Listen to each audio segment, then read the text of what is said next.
Hello नमस्कार दोस्तों, एक बार फिर से स्वागत है आपका मेरे यूट्यूब चैनल स्टडी 54 में।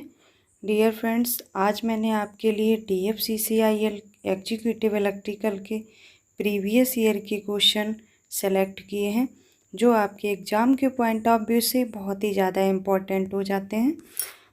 तो चलिए हम लोग चलते हैं आज के अपने पहले क्वेश्चन पे। पहला क्वेश्चन है हमारा, increasing the number of turns of wire on the secondary of a transformer bill. अगर आप ट्रांसफार्मर की सेकेंडरी वाइंडिंग के टर्न्स को इंक्रीज कर देते हैं तो ट्रांसफार्मर पे क्या इफ़ेक्ट पड़ेगा। तो देखिए, हमारा रिलेशन होता है N is inversely proportional to 1/I। ये कैसे होता है, एक फार्मूला होता है N1/N2 बराबर V1/V2 बराबर I2/I1। Okay, I1। तो ये हमारा रिलेशन होता है। इसी के अकॉर्डिंग जो टर्न्स होते हैं वो हमारे इन्वर्सली प्रोपोर्शनल होते हैं उसमें बहने वाली करंट के, यानी कि N1 प्राइमरी साइड का निकालेंगे तो N1 is inversely proportional to 1/I1। अगर आप N2 का निकालेंगे तो inversely proportional to 1/I2। Okay, ये हमारा रिलेशन हो जाता है। इसी के अकॉर्डिंग हमारा आंसर क्या होगा, option number C is right answer. C क्या है हमारा, देखिए, सी है decrease the secondary current. Secondary current घट जाएगी। आपने N2 टर्म्स को बढ़ाया है तो करंट क्या होगी, घट जाएगी, क्योंकि इसका इन्वर्सली रिलेशन है इसमें। ठीक है, अब देखिए हमारा नेक्स्ट क्वेश्चन है हमारा क्वेश्चन नंबर 2। क्वेश्चन नंबर 2 क्या है, क्वेश्चन नंबर 2 है हमारा, when does maximum power transfer happen from the source to load. Maximum power transfer होने की कंडीशन क्या होती है। देखिए, कंडीशन होती है हमारा जब सोर्स रेजिस्टेंस RS बराबर लोड रेजिस्टेंस हो जाता है RL, यानी कि source resistance is equal to load resistance, तो हमारी मैक्सिमम पावर ट्रांसफ़र होती है सर्किट में। ठीक है, तो इसका इसी रिलेशन के अकॉर्डिंग हमारा आंसर क्या हो जाएगा, answer is the option number D. Option number D is the right answer, when the source resistance is equal to the load resistance. Okay, चलिए हम लोग चलते हैं नेक्स्ट क्वेश्चन पे। नेक्स्ट क्वेश्चन है हमारा क्वेश्चन नंबर 3। क्वेश्चन नंबर 3 में क्या है, देखिए, क्वेश्चन नंबर 3 में हमारा है the friction losses in real transformer are.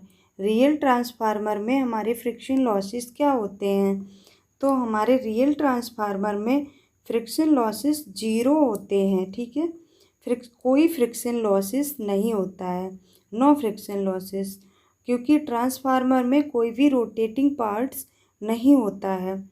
इसमें सिर्फ 2 वाइंडिंग होती हैं जो हमारी म्यूचुअली कनेक्टेड होती हैं, नॉट ये इलेक्ट्रिकली कनेक्टेड होती हैं हमारी, ये म्यूचुअली कनेक्टेड होती हैं, नॉट हमारी ये मैकेनिकली कनेक्टेड नहीं होती हैं।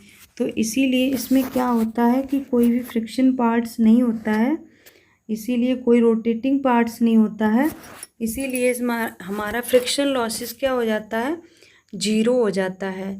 चलिए, option C is the right answer.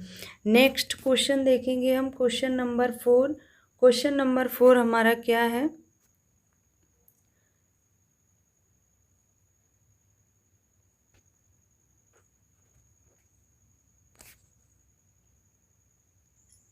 Question number 4 है हमारा, a transformer has primary and secondary winding both of which are considered input, primary and secondary winding both of which are considered outputs.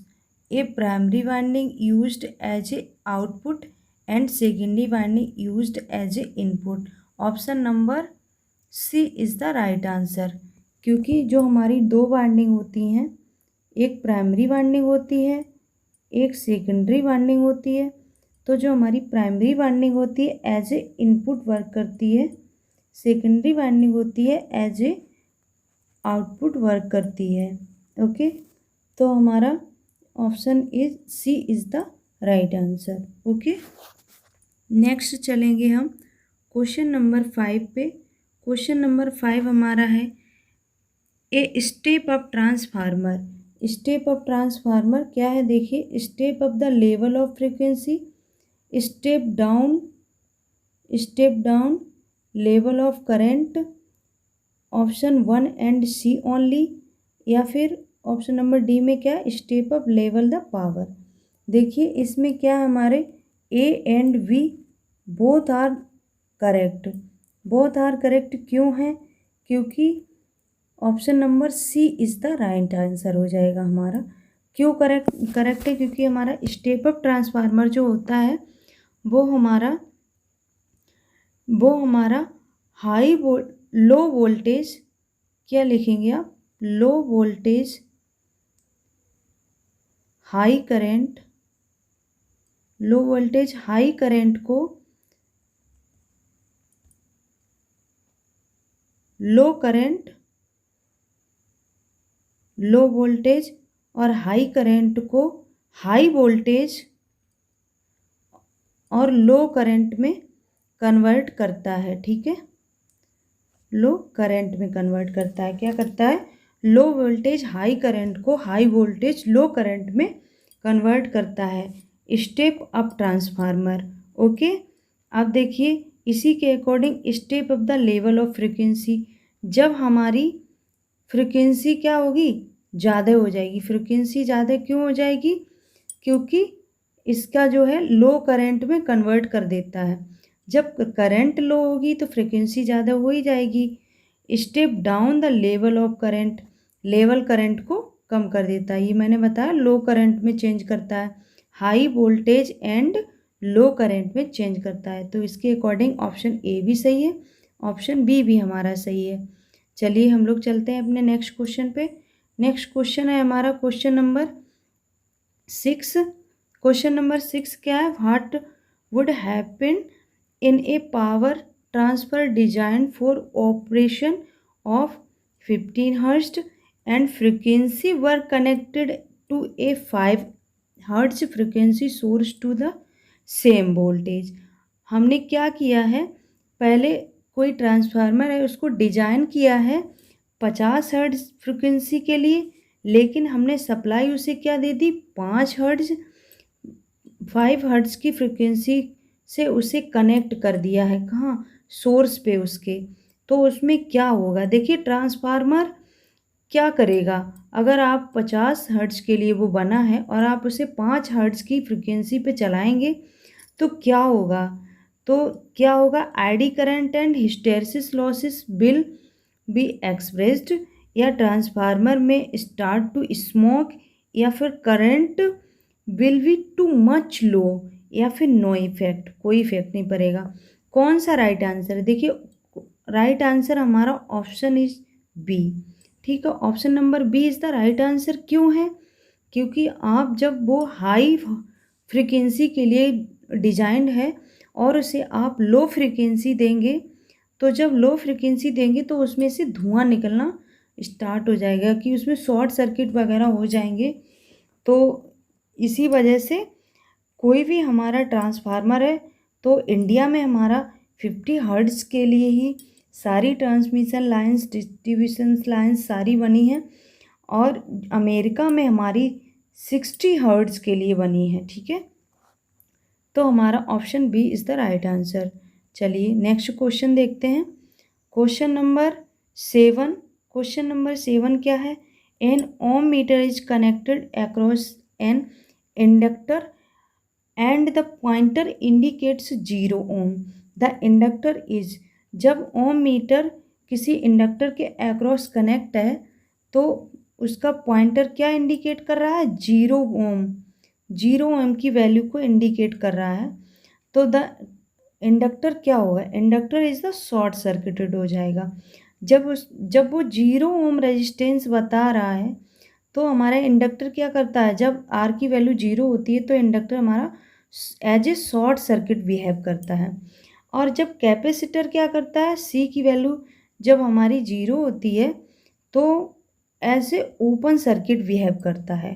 Okay, ये हमारा किसके लिए है, inductor के लिए है, और ये हमारा कैपेसिटर के लिए है। ओके, अब देखिए नेक्स्ट क्वेश्चन हमारा क्या है। नेक्स्ट क्वेश्चन है हमारा क्वेश्चन नंबर 8। क्वेश्चन नंबर 8 क्या है हमारा, a sine wave voltage is applied across an inductor when the frequency of the voltage is decreases the current. देखिए अगर इंडक्टर के अक्रॉस एसी अप्लाई की है तो उसकी फ्रीक्वेंसी, वोल्टेज की फ्रीक्वेंसी घट जाती है, तो उस कंडीशन में करंट पर क्या प्रभाव पड़ेगा, यह पूछ रहा है हमसे। करंट पर क्या प्रभाव पड़ेगा, करंट उसकी क्या होगी, इंक्रीज हो जाएगी, क्योंकि क्या हुआ है, वोल्टेज उसका डिक्रीज हुआ है। देखिए इंडक्टर के फॉर्म में L बराबर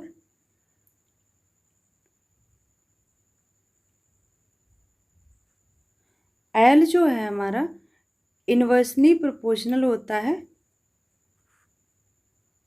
1/I के। जब हमारी I करंट बढ़ेगी तो इंडक्टर हमारा घट जाता है। ओके, तो वोल्टेज अगर घट रहा है, इसका वोल्टेज अगर घट रहा है तो क्या होगा, करंट बढ़ जाती है। ओके, और अगर करंट घट रही है तो वोल्टेज बढ़ जाता है। ओके, तो option A is the right answer. Next चलेंगे हम क्वेश्चन नंबर 9 पे। क्वेश्चन नंबर 9 है हमारा, when the plate area of a capacitor increases. अगर आप कैपेसिटर है कोई, प्लेट कैपेसिटर के एरिया को आप इंक्रीज कर देंगे। मान लिया ये पहले ऐसा था, फिर आपने कुछ ऐसे एरिया इंक्रीज कर दिया है, तो कैपेसिटर पर क्या प्रभाव पड़ेगा। अगर आप एरिया को बढ़ाएंगे तो उसका कैपेसिटेंस भी बढ़ जाएगा। अगर आप कैपेसिटर के एरिया को बढ़ाएंगे तो कैपेसिटेंस भी बढ़ जाएगा। तो राइट आंसर है इसमें ऑप्शन नंबर ए सही। ठीक है, इसका हमारा right answer is the option number A, क्योंकि अगर एरिया बढ़ जाएगा तो इसमें चार्ज ऑफ इलेक्ट्रॉन्स भी बढ़ जाएंगे, यानी कि डाइलेक्ट्रिक स्ट्रेंथ भी इसकी बढ़ जाएगी तो इसका कैपेसिटेंस भी बढ़ जाएगा। कैपेसिटेंस बढ़ जाएगा यानी कि उसका एरिया डिक्रीज करने से कैपेसिटेंस बढ़ गया। ओके, आगे चलेंगे हम। नेक्स्ट क्वेश्चन है हमारा एंड लास्ट क्वेश्चन है क्वेश्चन नंबर 10। क्वेश्चन नंबर 10 है हमारा, 10 ampere sign wave voltage is applied across a capacitor when the frequency of the voltage is decreases the current.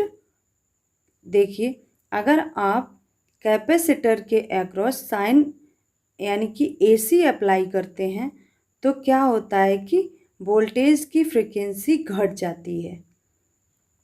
Capacitor के अक्रॉस आप एसी अप्लाई करते हैं तो क्या होता है, फ्रीक्वेंसी घट जाती है, तो करंट क्या होगा, करंट क्या होगी, बढ़ जाएगी। क्यों बढ़ जाएगी, क्योंकि ये हमारा क्या है, कैपेसिटर है और वो हमारा क्या था, इंडक्टर था। तो जो हमारा इंडक्टर होता है और कैपेसिटर होता है इन्वर्सली दोनों वर्क करते हैं। उसमें क्या होता है, करंट हमारी घट जाती है और इसमें क्या होता है, कैपेसिटर के फॉर्म में हमारी करंट क्या होती है, बढ़ जाती है। अगर आप कैपेसिटर के अक्रॉस एसी अप्लाई करेंगे तो उसकी वोल्टेज की फ्रीक्वेंसी क्या होती है, घट जाती है, और जब वोल्टेज की फ्रीक्वेंसी घट जाएगी तो हमारी करंट क्या होगी, बढ़ जाएगी। यानी कि वोल्टेज की फ्रीक्वेंसी घटने का मतलब क्या है, बी घट गया। अब जब बी घट जाएगा तो आई तो बढ़ ही जाएगी, क्योंकि बी और आई के बीच इन्वर्सली रिलेशन होता है। जब हमारा आई बढ़ेगा तो वोल्टेज घटेगा, वोल्टेज घटेगा तो आई बढ़ेगा। तो हमारा राइट आंसर क्या हो जाएगा? Option number B is the right answer. ठीक है, तो डियर फ्रेंड्स आज के लिए इतना ही। और आप लोग अच्छे से तैयारी कर ही रहे होंगे क्योंकि DFCCIL का एग्ज़ाम आने ही वाला है, 30 तारीख को है। कुछ लोगों का 30 को है, कुछ लोगों का 29 को है। तो इस तरह से बस मंजिल नज़दीक है। आप रात दिन मेहनत करिए, अच्छे से कोशिश करिए, सारा सिलेबस कंप्लीट करिए, अपना रिवीजन बार बार कीजिए और प्रैक्टिस सेट बहुत ज़रूरी है। तो आप लोग प्रैक्टिस सेट ज़रूर लगाइए। ये मेरी सीरीज, इसमें क्वेश्चन जितने भी मैं डाल रही हूँ, अब डेली आपको एक वीडियो मिलेगी जिसमें आपके लिए बहुत ही ज़्यादा इम्पोर्टेंट सेलेक्टेड क्वेश्चन होंगे DFCCIL के लिए। तो आप उनको प्रिपेयर करके जाइए कि आई होप वो आपके लिए कुछ एग्ज़ाम में हेल्पफुल हों। बट मैंने क्वेश्चन तो ऐसे ही रखे हैं जो आपके लिए हेल्पफुल हो। और डियर फ्रेंड्स अगर आप मेरे चैनल पर नए हैं तो आप मेरे चैनल को सब्सक्राइब करिए और अपने फ्रेंड सर्कल में शेयर करिए